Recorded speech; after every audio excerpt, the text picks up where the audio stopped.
ওটা শিক্ষার দ্বারা, এডুকেশনের দ্বারা। পৃথিবীতে যে জাতির কাছে শিক্ষা নেই সেই জাতিকে নিয়ে খেলা করা খুব সহজ। আমি তার কয়েকটা উদাহরণ দেব। আমাদের এই ভারতবর্ষে সব থেকে পিছিয়ে পড়া জাতির নাম কি? কথা বলেন। পিছিয়ে পড়া জাতির নাম কি? মুসলমান বলে দিলে। ওই জন্যে প্রথমেই বললাম শিক্ষা অর্জন খুবই জরুরি। আদিবাসী ভাইয়েরা, আদিবাসী যারা আমাদের দেশে অনেক সময় ধান কাটতে যায় ঝাড়খণ্ড থেকে, বিহার থেকে, আমি বর্ধমানে দেখি সব থেকে বেশি আছে ঝাড়খণ্ড বিহারে, আর বাংলার মধ্যে বাঁকুড়া পুরুলিয়া ডিস্ট্রিক্ট, লালগড় ঝাড়গ্রাম ডিস্ট্রিক্ট মেদিনীপুর। আমি ওদিকে ওর জলসা করতে যাই। তারা সব থেকে পিছিয়ে পড়া জাতি। আর যে জাতির কাছে শিক্ষা না থাকে তাকে নিয়ে খেলা করাটা কেমন সহজ বলে দিই। 2 বছর আগে খড়গপুরে যে কোনো রাজনৈতিক দলের মিটিং, আমি কোনো রাজনৈতিক বক্তব্য দিতে আসিনি, ওই জন্য আমি কারো নাম করলাম না, মিটিং তো হাতে সবারই ঝান্ডা আছে। একটা 4-5টা সাঁওতালদের মেয়ে, তাদের হাতেও ঝান্ডা আছে। তাদেরকে রিপোর্টাররা জিজ্ঞেস করছে যে কার মিটিং এ এসেছিস, তো সে নিজেও জানে না আমি কার মিটিং এ এসেছি। তো বলছে দেখেছে চলে এসেছি। বলছে কিসের জন্য এলি? বললে 500 করে টাকার একটা বিরিয়ানির প্যাকেট দিবে বলেছে। কথাটা কিছু বুঝতে পারলেন? যে জাতির কাছে শিক্ষা নেই সে টাকার জন্যে, পেটের জন্যে সে নিজে কি আমল করে সেটাও সে জানবে না, শিক্ষা না থাকার কারণ। আমার আগের বক্তা কি বললেন বলুন তো, যে আপনাদের এখানে কেউ বিড়ি বাঁধে? বললেন না, বললেন না। আশা করি বিড়ি খাওয়াটাকে আপনারা হালাল মনে করেন।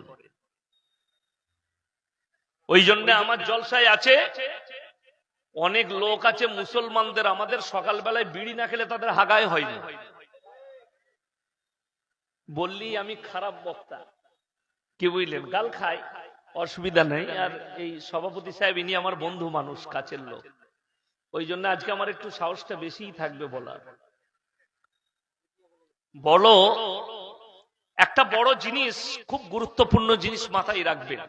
এই শিক্ষা না থাকার কারণে পেটের দায়ে হারামটাকু হালাল করে নিচ্ছে মানুষ। কথাটা বুঝতে পেরেছেন না পারেন? শিক্ষা নাই। যদি এডুকেশন থাকতো, দ্বীনি শিক্ষা থাকতো, আশা করি এখানে যতগুলো মুসলমান বসেছেন সকলে একটা কথা জানে যে প্রত্যেকটা মুসলমান নরনারীর জন্য দ্বীনি শিক্ষা অর্জন করা কি ফরজ। আশা করি এই পুরো হরিশ্চন্দ্রপুর থানায় যদি সমীক্ষা করে, এই আলেমদিকে বলি, মৌলবীদিকে আপনারা সমীক্ষা করুন কত পার্সেন্ট মুসলমানের কাছে দ্বীনি শিক্ষা আছে। আশা করি 85% মুসলমানের কাছে দ্বীনি শিক্ষা নাই। ঠিক বললাম না ভুল বললাম? হ্যাঁ। তার কারণ কি বলে দিই। এই দ্বীনি শিক্ষা না থাকার কারণে আল্লামা ইকবালের লেখা একটা মারাত্মক কথা, ইস ঘর কো আগ লাগি ঘর কি চিরাগ। মুসলমান তোমরা নিজেদের বাড়িতে নিজের আগুন ধরিয়েছো, এটা হচ্ছে তিনার কথার মতলব। মানে তোমরা নিজেদের ঘরে নিজের আগুন ধরিয়েছো। নাম্বার 1, এই দ্বীনি শিক্ষা না থাকার কারণে প্রত্যেকটা মুসলমান হারামটাকে হালাল করে নিয়েছে। এই কোরআন, আপনারা বলুন বাংলা মানে কোরআন বেরিয়েছে না বেরোয়নি? বেরিয়েছে। হাত তুলে বলুন তো কটা বাড়িতে আছে? আশা করি 70% মুসলিম বাড়িতে বাংলা মানে কোরআন নেই। 70%। হাদিস কোরআন, বড় বড় মৌলবীদের লেখা বই, আলেমের লেখা বই আপনার পরিবারে নেই। আপনার আকীদা ঠিক হবে কি করে? আপনি নিজেকে মুসলমান বলে দাবি করে বসে আছেন, আপনি নিজেকে ইমানদার বলে দাবি করে বসে আছেন। আফসোস লাগে, মুসলমান বলে নিজেকে দাবি করা মুসলমান সে ডাইরেক্ট সুদ খাচ্ছে, সুদের ব্যবসা করছে। ঠিক বললাম না ভুল বললাম? আমি বলে দিই, কোরআনে সুদ হারাম না হারাম নয়? কোরআন বলেছে ওয়াহাল্লাল্লাহুল বাইয়া ওয়া হাররামার রিবা, তোমাদের জন্য সুদকে হারাম করা হয়েছে আর ব্যবসাকে হালাল করা হয়েছে। এরপর কোন ব্যক্তি এইটা সুদ হারাম জানার পরেও যদি সুদ খায়, সে ডাইরেক্ট আল্লাহর সঙ্গে দুশ্মনী এবং কোরআন বিরোধী কাজ করছে। সে মুমিন থাকলো কি করে?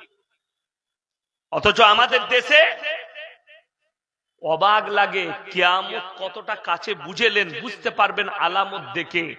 মদ খেয়ে মসজিদে প্রবেশ করতে পাই না, গাঁজা খেয়ে মসজিদে প্রবেশ করতে পাই না, যেহেতু সে ভেতরে মাতলামি করবে, কিন্তু সুদ খেয়ে ফাঁস কাতারে জায়গা পায়। সুদ খায়, ফাঁস কাতারে জায়গা, পয়সা আছে, বড় লোক হয়ে গেছে, তাকে কেউ কথা বলতে পারবে না। আমি কালকেই শোনাচ্ছিলাম জলসায়, বাজারে, হরিশ্চন্দ্রপুর বাজারে একটা ছেলে মাত্র 10 টাকা চুরি করেছে। গরিবের ছেলে, ভিক্ষা করে খায়, পেটে খাবার নেই, সে অভাবে চালায়। একটা বিস্কুটের প্যাকেট চুরি করেছে, না হলে কারু পকেট থেকে 10 টাকা পকেট মার করেছে। তাকে পোলে বেঁধে, না হলে গাছে বেঁধে মারে। ঠিক বললাম না ভুল বললাম? অথচ যারা কওমের হাজার হাজার লাখ লাখ টাকা চুরি করেছে, তাদেরকে আমরা স্টেজে নিয়ে এসে গলার মালা পড়াই, বলি এটা হচ্ছে সমাজসেবী। অনেকজনের গায়ে লাগবে। समझदारों के लिए इशारा काफी है। আমি কেউ কি ঠেস পৌঁছাবার জন্য বলিনি। দুঃখটা হচ্ছে মুসলমানের কাছে হারাম হালালের পার্থক্য নাই, টাকা, গরিব আর বড় লোকের পার্থক্য এসেছে। বড় লোক আর গরিব, বড় লোকটা কোটিপতি হয়েছে হারাম ব্যবসা করে। যে জিনিসটা হারাম তার ব্যবসা করা হালাল তো? কথা বলে না? যে জিনিসটা শ্রবণ করা হারাম, খাওয়া হারাম, তার ব্যবসা করা কি হারাম? তার ব্যবসা যদি হারাম হয়, আপনাকে গুনে গুনে দেখিয়ে দেব। আপনি ফতোয়া দিচ্ছেন বিড়ি খাওয়া হারাম, সিগারেট খাওয়া হারাম, তার ব্যবসাটা কি করে হালাল হতে পারে? আমি কিছু বলবো না, নিজের বিবেককে জিজ্ঞেস করুন। বিড়ি, সিগারেট, গুটকা এগুলো যদি হারাম হয়। আমি আসছিলাম রাস্তায়, তা আমি দেখতে পেলাম এই দিকেই কোন গাড়ির নম্বরটা কলকাতা, কোন এক বক্তা আসছেন বায়ান করতে। ওয়াগানার গাড়ি ছিল, আমি যদিও চিনি না, দাঁড়াইও নি। সে 3 তলা না 4 তলা টুপি পরে আছে। রাস্তায় দাঁড়িয়ে দেখছি সে গুল করছে, গুল মাইছে। ওইখানে জলসায় গিয়ে করতে পাবে না, লোকে দেখতে পাবে, ও রাস্তায় মেজে নিচ্ছে। আমি বললাম যে আল্লাহ, আমি গুটকা খোর বলি, এটার কোনো দোষ নাই, দাঁড়িয়ে খাচ্ছে, গুল লাগাচ্ছে, এদের দ্বারা মানুষ কি পাবে?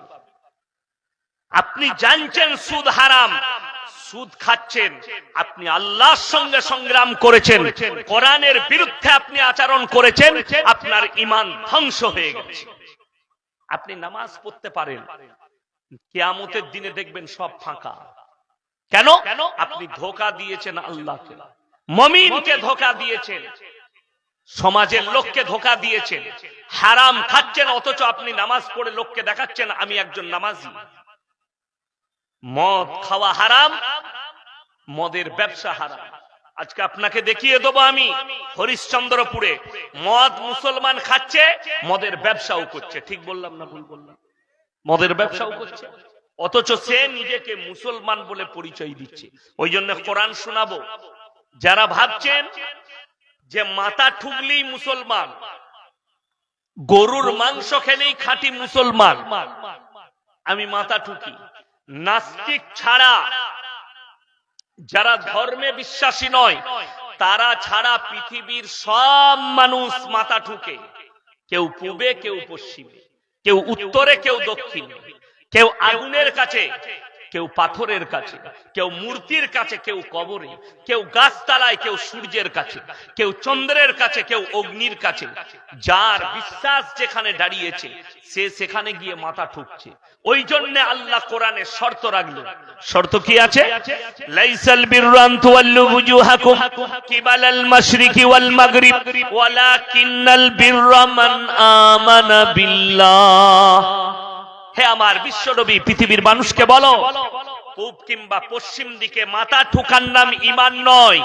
নাম্বার 1, মান আমানা বিল্লাহ, আল্লাহকে প্রকৃত বিশ্বাস। সবাই আনবো, জোরে বলুন ইনশাআল্লাহ। আল্লাহর উপরে প্রকৃত বিশ্বাস আনা, ওয়াল ইয়াউমিল আখির, আমার পরকালের প্রতি, পরকালের প্রতি, মৃত্যুর পরে আর একটা জিন্দেগি আসছে, সেই জিন্দেগিটার নাম হচ্ছে আবাদান আবাদা, সেটা হচ্ছে কিয়ামতের দিন।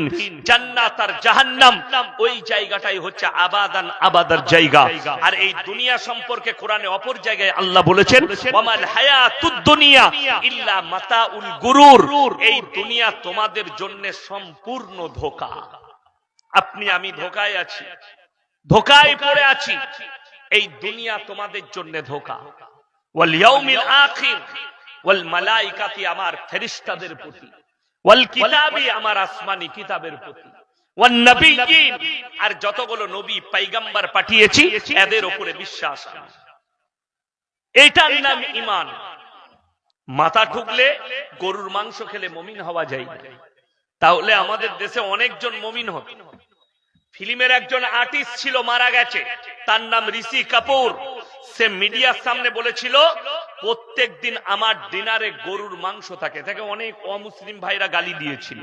সে ডাইরেক্ট মিডিয়ার সামনে, আমি ডিনারে গরুর মাংস খাই।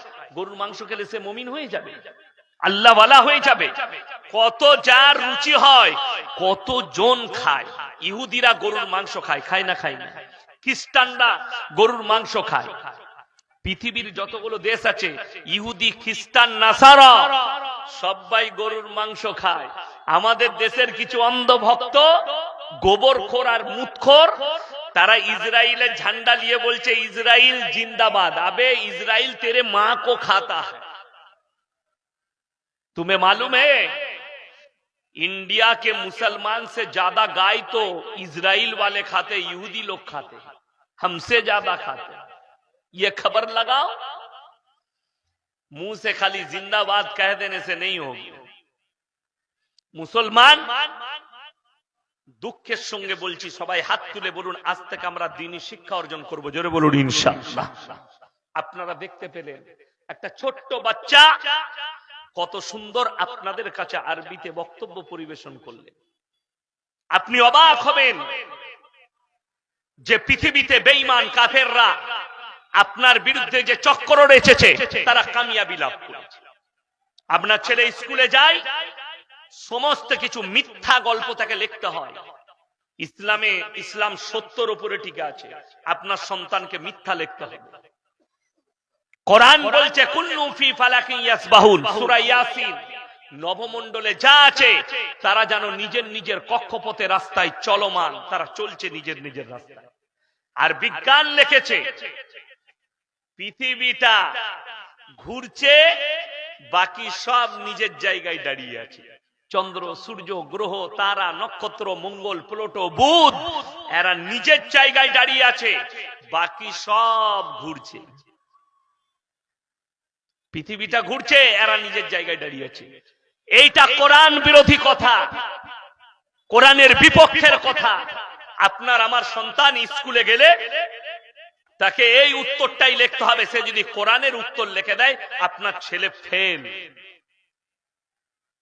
যদি বলেন দলিল কিছু আছে, আমি এত মারাত্মক দলিল দেবো, তোমার বাপ দাদর মাস্টারও কাটতে পারবে না। আমরা দেখেছি চন্দ্রগ্রহণ, সূর্যগ্রহণ, দেখেছেন না? দেখেননি? চন্দ্রগ্রহণ হয়, সূর্যগ্রহণ, বৈজ্ঞানিকরা বলছে। সাপোজ উদাহরণ দিচ্ছি, স্টেজে আমরা প্রথম সারিতে 4 জন বসে আছি। এই স্টেজ যদি ঘুরে আর আমরা যদি নিজের জায়গায় বসে থাকি, আমাদের দিক পরিবর্তন হবে, স্থান কারু পরিবর্তন হবে? কথা বলে। স্থান মানে হচ্ছে জায়গা। আমি এই চেয়ারে আছি, ঘুরে গেলে আমি ওই চেয়ারে চলে যাব, এরকম হবে কি?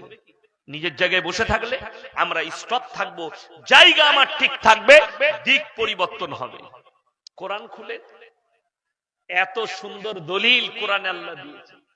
আল্লাহর নবীকে বেঈমান কাফেররা প্রশ্ন ছুড়েছে, ইয়াসআলু আইয়ানা ইয়াউমুল কিয়ামা, হে নবী কিয়ামতটা কবে হবে আপনি বর্ণনা দেন। মানুষকে আপনি ভীত কঙ্কিত করছেন, কিয়ামত কবে হবে মানুষকে বর্ণনা দিচ্ছেন, তারিখটা বলে দেন। এইখানে একটা কথা বলি, কিয়ামত কবে হবে কে জানেন? কথা বলেন আল্লাহ। গত 2 বছর আগে রমজান মাসে বাংলাদেশ থেকে একটা প্রচার হয়েছিল। 15ই রমজান শুক্রবার হুজুর বয়ান করছে বাংলাদেশে, 15ই রমজান শুক্রবার, আর আল্লাহর নবীর হাদিসের সঙ্গে মিলে গেছে, আর এই দিনই দুনিয়াটা ধ্বংস হবে। বাবাজিরা, গোটা ভারত থেকে বাংলাদেশ তোলপাড়।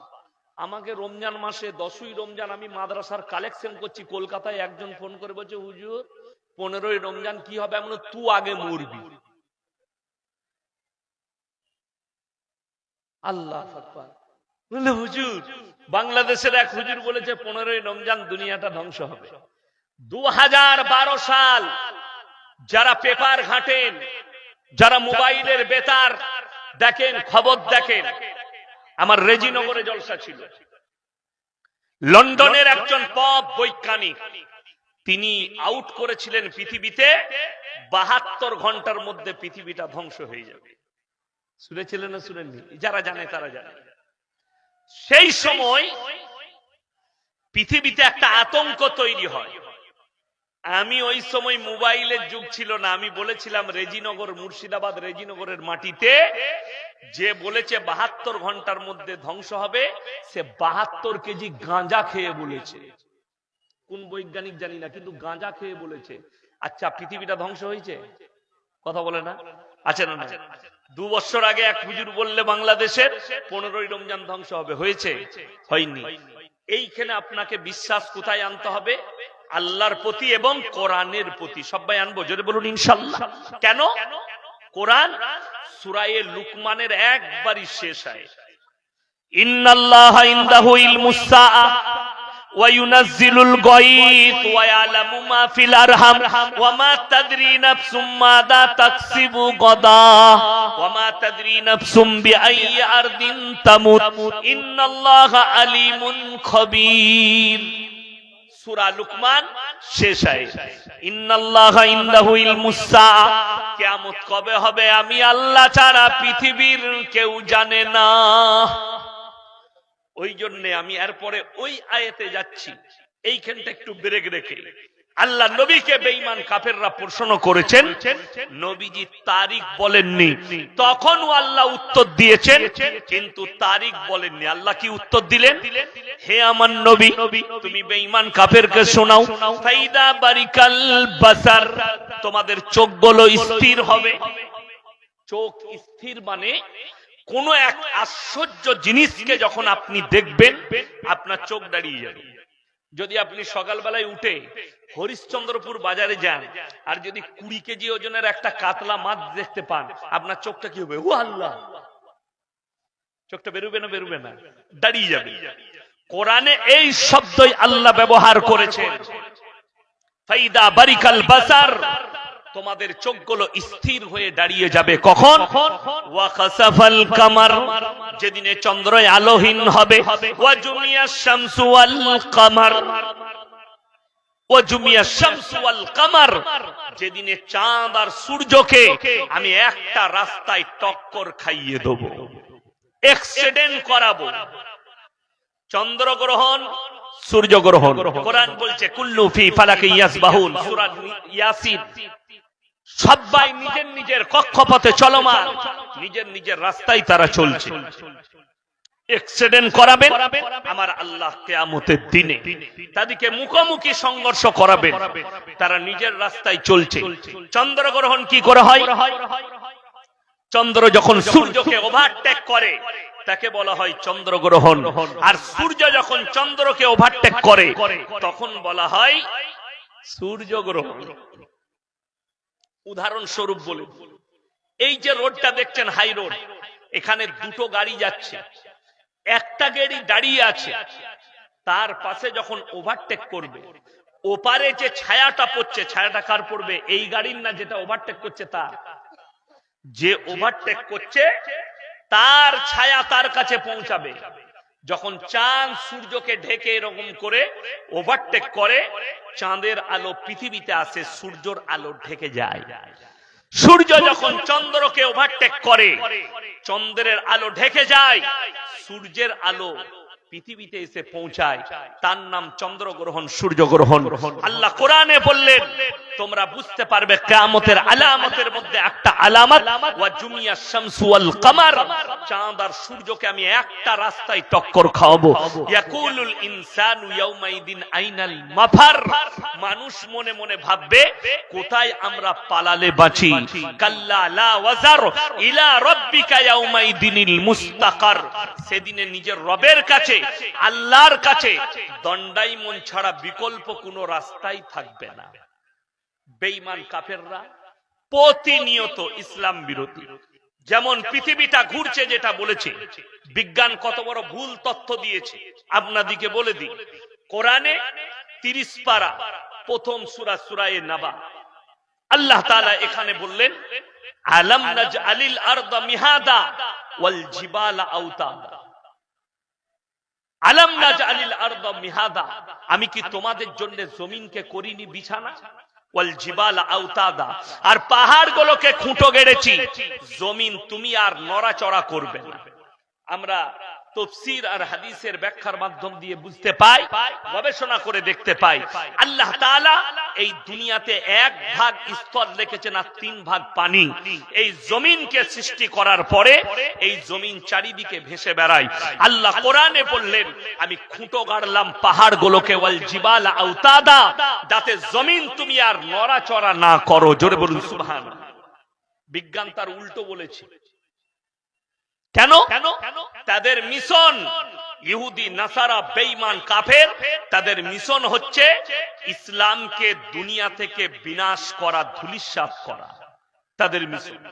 আসামের মুখ্যমন্ত্রী মিডিয়ার সামনে ডাইরেক্ট বলছে, इस्लाम मिट जानी चाहिए, इस्लाम को मिटा दूंगा, दुनिया से मिट जानी चाहिए। बड़ी दुख की बात है। आप तो बड़ी दूर की बात, जरा इतिहास उठाकर देख लो, फिरौन आया था मूसा को मिटाने, खुद मिट गए। नमरूद आया था इब्राहिम को जलाने, खुद खत्म हो गए। আমার নবী জনাবে মুহাম্মদুর রাসূলুল্লাহ সকলে বলুন সাল্লাল্লাহু আলাইহি সাল্লাম, তিনি কাবা ঘরের মধ্যে কোরআন পড়ছেন। বেঈমান কাফেররা কাবা ঘরের বাইরে তাবলীগ শুরু করেছে, কাফের বেঈমান মুনাফিকরা। কি তাবলীগ? কোরআন আয়াত অবতীর্ণ হলো নবীজির কাছে। কখন? বেঈমান কাফেররা যখন বাইরে তাবলীগ করতে লেগেছে, আল্লাহর নবীর কাছে আয়াত অবতীর্ণ হলো। কি এলো? ওয়াকালাল্লাযীনা কাফারু লা তাসমাউ লিহাযাল কুরআন ওয়ালগাউ ফীহি লাআল্লাকুম তাগলিবুন। হে আমার নবী, বেঈমান কাফেররা তাবলীগ করছে, নবী যে কোরআন আবৃত্তি করেন সেই কোরআন তোমরা শ্রবণ করো না, হাততালি মারো আর কানেতে আঙ্গুল দাও, হাততালি মারো আর কানেতে আঙ্গুল দাও। তাদের যে কোরআন তারা শ্রবণ করছে নবী, সেই কোরআন তোমরা শ্রবণ করো না। আল্লাহর কসম, আজকে পৃথিবীতে 250 কোটি মুসলমান, ইসলামকে তারপরও রুকা যায়নি। আর এরা বলছে দুদিনে রাজত্ব পেয়ে বলছে হাম ইসলাম কো মিটা দেंगे। আজকে ভারতের অবস্থা বড় নাজুক। কেন জানেন? আপনি খালি ইমানের উপরে টিকেননি বলে, আপনার কাছে দ্বীনি শিক্ষা নেই বলে। আজকে জানেন ইসলামকে, কোরআনকে, এই দাড়ি টুপিকে, মাদ্রাসা মসজিদকে সব থেকে বেশি গালি কে দিচ্ছে? মুসলিম ঘরের ছেলেরা। যদি বলেন প্রমাণ দেন, নাম্বার 1 তসলিমা নাসরিন কোন হিন্দু ঘরে জন্ম নেয়নি, মুসলিম ঘরে জন্ম নিয়েছে। প্রতিনিয়ত গালি, নবীজির উপরে তহমত লাগিয়েছে। আজকে বলুন, আপনার কাছে দ্বীনি শিক্ষা না থাকার কারণে, এডুকেশন না থাকার কারণে একটা বেঈমান কাফের রাসূলের বিরুদ্ধে কথা বলছে, আপনার উত্তর দিবার ক্ষমতা নেই। আমি তো বলেছি, अरे हिंदुस्तान के कुत्ते मीडिया वालों, बिकने वाले मौलवी को मत बैठाओ, अगर हिम्मत है तो हम लोग जैसा बाप के बेटा मौलवी से एक मर्तबा बैठ के दिखाओ, हम छट्टे के दूध याद दिला देंगे इंशाअल्लाह। तुम किसको बुला रहे हो? जो बिकने वाला मौलवी है उसको बुला रहे हो, जो इस्लाम के बारे में उसको मालूम नहीं है, हदीस और कुरान के बारे में मालूम नहीं है। আজকে নবীজির উপরে তহমত লাগছে। আল্লাহ নবী বিবি আয়েশাকে 6 বছর বয়সে নিকাহ করেছে। বলে না বেঈমান কাফেররা নবীজির জন্য। আরে নাজিয়া ইলাহি খান এটাও মুসলিম ঘরের মেয়ে, কলকাতায় থাকে, কোন এক পার্টির পাট্টা লাগিয়েছে। আমি কালকের জলসায় বলেছি কুত্তা 2 টাইম ভোক্তা है। কুকুর দুটো সময় চিল্লায়। एक तो जब कुत्ता पागल हो जाता है तब भौंकना शुरू करता है, दूसरा उसका मालिक जब पीछे खड़ा होता है तब भौंकता है। যদি বলেন एग्जाम्पल, আপনি যান দিল্লি, বোম্বাই, কলকাতায় যান, সকালবেলায় ধর্মতলায় কিংবা গঙ্গার ধারে যারা কোটিপতি লোক তারা কুকুরের বেলটা ধরে আছে কুকুরের গলায়। ও লোক দেখলি করে না, ও জানে তো মালিক আমাকে ধরে আছে, ও মারতে পারবে না। আর যদি গলায় পট্টি না থাকে মোটি হারাম করে চিল্লাবে না, জানছে আমাকে বাড়ি মারবে। ঠিক বললাম না ভুল বললাম?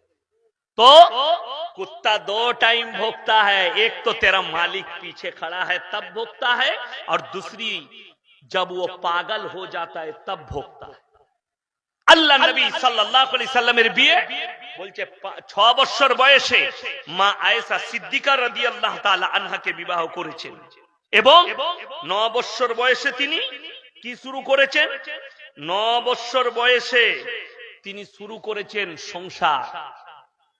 আপনাদেরকে তথ্য দিয়ে যাচ্ছি, আপনারা এই তথ্যটা শোনাবেন। যদি কোনো অমুসলিম ভাই যারা ফেসবুক, ইউটিউব আর টুইটারে আমার জলসা শুনেন, 1 লাখের বেশি জলসা ছুটছে, আমি কোন ধর্মের বিরুদ্ধে গাল দিইনি আর কোন দেব দেবীকেও গালি দেইনি। হে মুসলমান, আল্লাহ কোরআনে বলেছেন তোমরা কারো দেব দেবীকে গালি দিও না, কারো ধর্মকে গালি দিও না। সে তোমার আল্লাহকে গালি দিবে, আল্লাহ নিজে নিষেধ করেছে। তবে তুমি তারটাকে নিজের মনে করো না, নিজের ধর্ম থেকে তুমি সরে যেও না। কোরআনে আছে লা ইলাহা ইল্লাল্লাহ ওয়া লা ইলাহা ইল্লাল্লাহ, তোমরা দুটো নৌকায় পা দিও না। আজকে মুসলমান দুটো নৌকায় পা দিচ্ছে। যদি বলেন কেমন করে, আপনাকে দেখাবো মুসলমানের দুটো নৌকায় পা দিয়া কাকে বলে।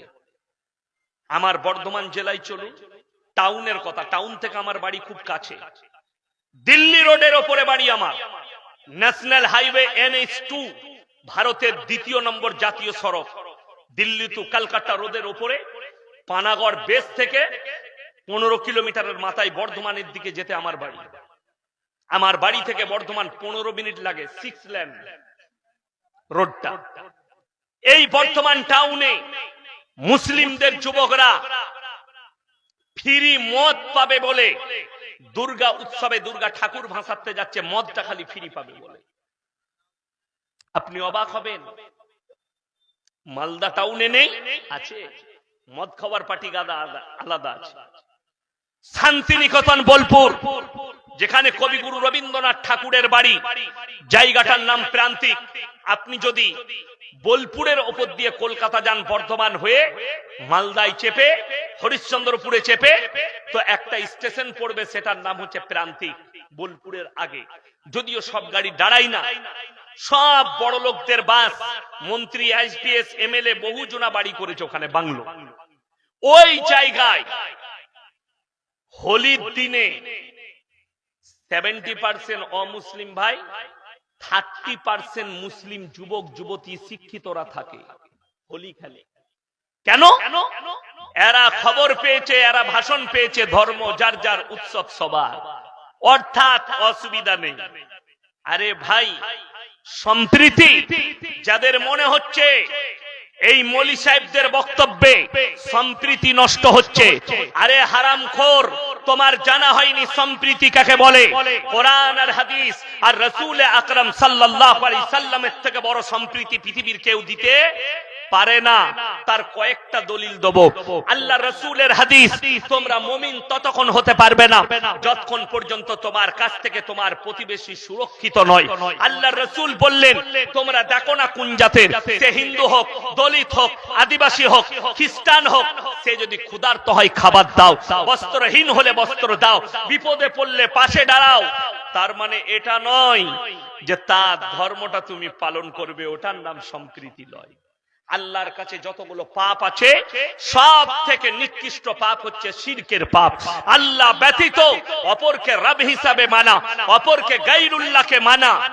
আমার জলসা বার করে দেখান, যদি একটা জলসা একটা ক্লিপ বার করতে পারেন, আমি কারো দেবদেবীকে গালি দিয়েছি, কারো ধর্মকে গালি দিয়েছি, কিন্তু আমি 100 to 100% যে আল্লাহ ব্যতীত ঠাকুরের উপাসনা করা বেদা শিরক, এটা আমি আমার কওমের মানুষকে বুঝাবো, আমার মৃত্যুকাল পর্যন্ত বুঝাবো। আল্লাহ ব্যতীত শুধু ঠাকুর নয়, কবর, গাছ, ঢিপি। আজকে দুঃখ লাগে কেন জানেন? বহু মুসলমান আজকে মাজারে যায়, ঢিপিতে যায়, আর বহু হিন্দু ভাইও সেখানে হাজিরি দেয়। আমি এক সপ্তাহ আগে কলকাতায় হাওড়া ডিস্ট্রিক্ট বাগনানে বলে এসছি, হে মুসলমান ভাই, অবাক হবেন। তাদেরকে জিজ্ঞেস করলাম যে ভাই ইমানদারির সঙ্গে বলুন তো, কবরস্থান পবিত্র জায়গা না অপবিত্র? বললে হুজুর পবিত্র জায়গা। মাশাআল্লাহ, খুব ভালো বুঝেন। আমি আজমিরে কে শুয়ে আছে? বলে খাজা মঈনুদ্দিন চিশতি রহমতুল্লাহ। আমরা সেই জায়গাটা পবিত্র না অপবিত্র? বলে পবিত্র। আমি বললাম সেখানে অপবিত্র লোক তাহলে ঢুকতে পাবে? বললে হুজুর না। আমরা তাইলে অভিষেক বচ্চন আর তার বউ গেল আশীর্বাদ নিজে খাওয়া বাবার মাজারে, তাদেরকে জিজ্ঞেস করো তো ফরজ গোসল কটা? কথাটা বুঝতে পারেন? তাদেরকে জিজ্ঞেস করো পবিত্রতা কি, বলতে পারবে। আমি বোম্বেতে সুরাট থেকে জলসা করে আমি বোম্বে যাচ্ছি শতাব্দী এক্সপ্রেস। সকালে চেপেছি, সিটে বসে আছি, আমার সামনের দিকে একজন সিট পেয়েছে, বড় বড় চুল, অমুসলিম ভাই, তিলক লাগানো আছে। আমি বুঝতে পারলাম অমুসলিম। আমাকে সে বলছে, ভাই आप हाजी अली बाबा के मजार पे जा रहे हैं? हम लोग क्यों? बोले भाई मैं भी जा रहा हूं। हम लोग आपका क्या काम है? बोले अरे उधर जाता हूं बाबा के मजार पे तो हमारा दिल में चैन और सुकून आ जाता है। আমি তাকে উত্তর দিলাম, जिसका अल्लाह है उसका मजार नहीं और जिसका मजार है उसका अल्लाह नहीं। আমাকে বলছে आप टेढ़ा लाइन का आदमी। আমরা मैं टेढ़ा नहीं हूं, तू टेढ़ा है। पहले ये बताओ तुम अपने भगवान पे विश्वास करते हो कि बाबा पे? बोला आपसे हम बात नहीं करें। तुम कर ही नहीं पाओगे तो करोगे कैसे? कर ही नहीं पाओगे। আমাকে একজন অমুসলিম ভাই ফোন করে বলছে, আরে ভাই আমরা গাইকে মা বলি আর আপনারা জবাহ করে খান। আমরা খাই না গাই? আজকে তো প্রচুর গোশত খেলেন, দারুণ খাওয়াছে। কটা গরু জবাই করেছিলেন? 18 কুইন্টাল। আল্লাহু আকবার। এমনি যোগী বলে হলো গায়ে খানা বন্ধ কর দেंगे हम। বছরে যদি 18টা করে, তো আমাকে বলছে हम गाय को माता कहते हैं, आप गाय को क्यों खाते हैं? আমরা মা বলি, আপনারা জবাই করে খান। আমাকে বললে আপনি মায়ের দুধ খেয়েছেন? এমনও খেয়েছি, অবশ্যই আমরা সবাই খাই, হিন্দু মুসলিম সবাই খায়। খাই না মায়ের দুধ? তো আমাকে বললেন মায়ের দুধ খান, তো মাকে জবাই করে খেলেন না? আচ্ছা, দারুণ কথা, উত্তর তো নাই। আমি বললাম শোনো, আমি উত্তর দেব, নিতে পারবে তো? আমার ডোজ সবাই লাই না, গাল দেয়। আমি গাল খাওয়া বক্তা। বললে আচ্ছা আপনি বলুন না আপনার কাছে কি উত্তর আছে দেখি। আমি সহ্য করতে পারবি না, আমার ইনজেকশন খুব খারাপ। বলে বলুন। আমি বললাম তুমি গোবর খাও? বলে হ্যাঁ। মুত খাও? জি। আমি গোবর আর মুত খাও আর গায়ের দুধও খাও আর গাকে মা বলো, তো তুমি নিজের মায়ের দুধ খাও? তো বলে হ্যাঁ। আমরা মায়ের মুত আর গু খাই না কেন? কথাটা বুঝতে পেরেছেন না পারেননি? তুমি গায়ের দুধ খাও, মা বলো, আর গায়ের মুত আর গোবর খাও, তাহলে নিজের মায়ের দুধ খাও, নিজের মায়ের গু আর খাস না কেন? মুত। সে আমাকে 2-4টা মা বোনের গালি দিয়ে ফোনটা কেটে দিল। আমি বললাম, প্রথমেই বললাম তুমি নিতে পারবে না আমার উত্তর। বড় কষ্ট লাগে। যারা মূর্খ, একটা গায়ের বাচ্চা সেও জানে আমার জন্য মুতটা শোভনীয় নয়, গোবরটা শোভনীয় নয়, আমাকে দুধটাই খেতে হবে। আর আল্লাহ তাআলা কোরআনে যতগুলো হালাল করেছেন এগুলো সব আমাদের জন্য বৈধ। জোরে বলুন সুবহানাল্লাহ। একজন আমাকে বোম্বেতে জিজ্ঞেস করছে, গুজরাটি, বললে ভাই হাম লোগ সির্ফ ভেজিটেবল হ্যাঁ, ভেজিটেরিয়ান, আমরা খালি সবজি খাই আর কিছু খাই না। আমি চ্যালেঞ্জ ছুড়ে বললাম, কোন বিজ্ঞানের স্টুডেন্ট যদি থাকে, সে যদি চ্যালেঞ্জ অ্যাকসেপ্ট করে, একটা গাছের প্রাণ আছে কিনা সকলে বলুন। বিজ্ঞান বলছে গাছের প্রাণ আছে। একটা সবজি প্রাণ আছে, একটা গাছ সবজি যেটা খাচ্ছেন, পালং শাক বলুন, ফুলকপি বলুন, যে কোন সবজি তার প্রাণ আছে। তারা কথা বলতে আর লড়নচরণ করতে পারে না, কিন্তু আল্লাহ তাদেরকেও প্রাণ দিয়েছে। তাইলে তোকে শুধুমাত্র পানি খেয়ে থাকতে হবে। কথাটা বুঝতে পারেন? প্রাণ মেরে যদি না খাস, আল্লাহ বললেন আমি তোমাদের জন্য যেগুলো হালাল করেছি তোমরা নির্দ্বিধায় খাও। এরপর চলুন, যে নেমক হারামরা বলছেন নবীর ওপরে তহমত লাগাচ্ছে, নাজিয়া ইলাই খান, তসলিমা নাসরিন, তোমার মতো হারামের আওলাদ শুনে নাও। অনেকজন মনে করবেন না জেনে কেউকে হারামের আওলাদ বলা যাবে না। আমার কাছে প্রুফ আছে, তসলিমা নাসরিন বৈধ সন্তান নয়, অবৈধ, নিজের মুখে বলেছে। যদি বলেন দলিল, বইটার নাম লজ্জা। বইটার নাম কি বললাম? লজ্জা। সেই লজ্জা বইয়ে লিখেছে, আমি আমার মাকে আমার চাচার মশারিতে দেখেছি, নিজে লিখছি। তো যার সম্পর্ক, যার মায়ের সম্পর্ক চাচার সাথে, যার জন্ম চাচা দিয়েছে, এটা বৈধ না অবৈধ ইসলামে? অবৈধ। তার মানে সে হারাম আওলাদ। তুমি নবীজির উপরে তহমত লাগাচ্ছ। শোনো, নাম্বার 1, ঈশ্বরচন্দ্র বিদ্যাসাগর, তিনি যখন বিবাহ করেছেন, তিনার স্ত্রীর বয়স ছিল মাত্র 8 বছর। কত বললাম? 8 বছর। দ্বিতীয় নম্বর, রবীন্দ্রনাথ ঠাকুর, কবিগুরু রবীন্দ্রনাথ ঠাকুর যখন বিবাহ করেছেন, তিনার স্ত্রীর বয়স ছিল 11 বছর। বঙ্কিমচন্দ্র চট্টোপাধ্যায় যখন বিবাহ করেছেন, তিনার স্ত্রীর বয়স ছিল মাত্র 5 বছর। আগে চলুন, দেবেন্দ্রনাথ ঠাকুর, তিনি যখন বিবাহ করেছেন, তিনার স্ত্রীর বয়স ছিল 6 বছর। শিবনাথ শাস্ত্রী যখন বিবাহ করেছেন, উনার স্ত্রীর বয়স ছিল আপনার 10। রাজনারায়ণ বসু, তিনি যখন বিবাহ করেছেন, স্ত্রীর বয়স ছিল 11। যতীন্দ্রনাথ ঠাকুর, তিনি যখন বিবাহ করেছেন, তিনার স্ত্রীর বয়স ছিল মাত্র 8 বছর। আপনার সতেন্দ্রনাথ ঠাকুর যখন বিবাহ করেছেন, তিনার স্ত্রীর বয়স ছিল মাত্র 7 বছর। ইনাদের মধ্যে সব থেকে কম বয়সী বিবি কার? বঙ্কিমচন্দ্র চট্টোপাধ্যায়ের। আমি বলে যাচ্ছি, আমাদের কোন মুসলমান এটাতে আপত্তি করেনি, করেছে? কথা বলেন। আমাদের কাছে আপত্তিও নেই। কেন? তিনারা বিবাহ করেছেন, তার মধ্যে তিনারা ভালো জানবেন। আজকে বলছে মুসলমান বাল্য বিবাহ করে। আল্লাহর নবী ছোট্ট মা আয়েশাকে বিবাহ করে নূপুর শর্মার মতো হারামের আওলাদ কান খুলকার